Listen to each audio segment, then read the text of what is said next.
Penggiringan opini oleh Tempo, ditulis oleh T. Anugroho di siber.com. Halo, Assalamualaikum. Berjumpa lagi dengan Suara Rahma di channel Daily News. Tempo menerbitkan artikel berjudul Wajah Otoriter Pemerintahan Jokowi. Linknya adalah sebagai berikut. Dalam artikel tersebut, Tempo bernarasi bahwa seakan pemerintahan Presiden Jokowi menjadi otoriter melalui tindakan represif aparat kepolisian dalam proses penangkapan Raffio Patra. Seperti itulah saya membaca narasi penggiringan opini yang sedang coba dilakukan oleh Tempo. Perlu digarisbawahi, menurut saya penangkapan yang dilakukan terhadap Raffio adalah wajar. Tindakan yang dilakukan oleh kepolisian adalah salah satu bentuk tindakan preventif. Penegak hukum bertindak berdasarkan asas praduga bersalah. Ini harus kita pahami bersama. Apa yang sudah dilakukan oleh kepolisian juga merupakan salah satu bentuk perlindungan kepada Raffio. Karena jika benar WhatsApp-nya telah diretas, maka itu bisa menjadi panggung Raffio untuk klarifikasi. Bahkan sekalian bisa membuat laporan kepolisian tentang peretasan yang terjadi pada WhatsApp-nya. Sebagai warga negara yang baik, jika menjadi seseorang yang tertuduh seharusnya bisa kooperatif, bukan malah cari safe house. Itu bukan tindakan terpuji. Kalau sudah merasa WhatsApp-nya diretas dan digunakan untuk membuat pesan berantai yang isinya provokasi, seharusnya dalam kesempatan pertama dia langsung melaporkan kepada pihak yang berwenang. Logika warasnya harusnya seperti itu.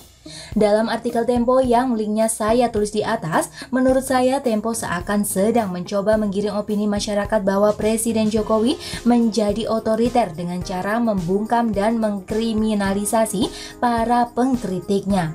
Kebebasan berpendapat dijadikan alibi dalam narasi ini. Sekelas Tempo, apakah tidak bisa membedakan mana itu kritik, mana itu penghinaan, mana itu provokasi, dan mana itu propaganda? Yang ditangkap selama ini adalah para penghina dan provokator. Coba Tempo sebutkan contoh kasus di mana, kapan, dan siapa pengkritik yang ditangkap karena mengkritik penguasa? Kalau memang pemerintah menjadi otoriter dan bertindak represif kepada para pengkritik, saya rasa Tempo sudah dibredel dari dulu. Begitukah ya logika warasnya? Dalam artikel Tempo tersebut juga ditulis kalimat wajar otoriter justru akan memperlemah kredibilitas pemerintah. Siapapun yang menulis artikel tersebut di Tempo, menurut saya Andalah yang mungkin sedang mencoba melemahkan kredibilitas pemerintah di depan rakyat, karena yang menuduh pemerintah otoriter itu adalah Anda sendiri melalui kalimat yang Anda tulis di artikel tersebut. Kami sebagai rakyat baik-baik saja, tidak ambil pusing dalam hal penangkapan Raffio, karena menurut kami apa yang sudah dilakukan oleh aparat tersebut adalah merupakan salah satu bentuk tindakan preventif, wajar dan sah menurut saya. Di dalam negara demokrasi tidak akan pernah ada kekuasaan eksekutif yang absolut. Secara hakikat DPR adalah oposan. Logika berpikir Tempo salah kalau melihat kekuasaan eksekutif menjadi hampir absolut hanya dengan melihat sisi DPR diisi mayoritas koalisi. DPR itu hanya perwakilan, pemegang kuasa tetap berada di tangan rakyat sepenuhnya. Yang sedang kita hadapi di depan mata sekarang ini adalah COVID-19 beserta dengan isu turunannya seperti isu ekonomi, isu sosial, dan isu pengangguran. Menjadi tidak etis ketika media sebesar Tempo mencoba menyudutkan pemerintah dengan cara seperti itu, apalagi di tengah kondisi bencana wabah penyakit seperti ini.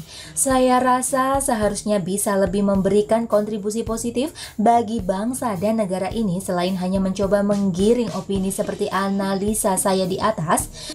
Cobalah Tempo beritakan tentang terapi plasma konvalesen yang sedang booming itu, yang diharapkan bisa menjadi salah satu langkah kuratif memutus rantai COVID-19.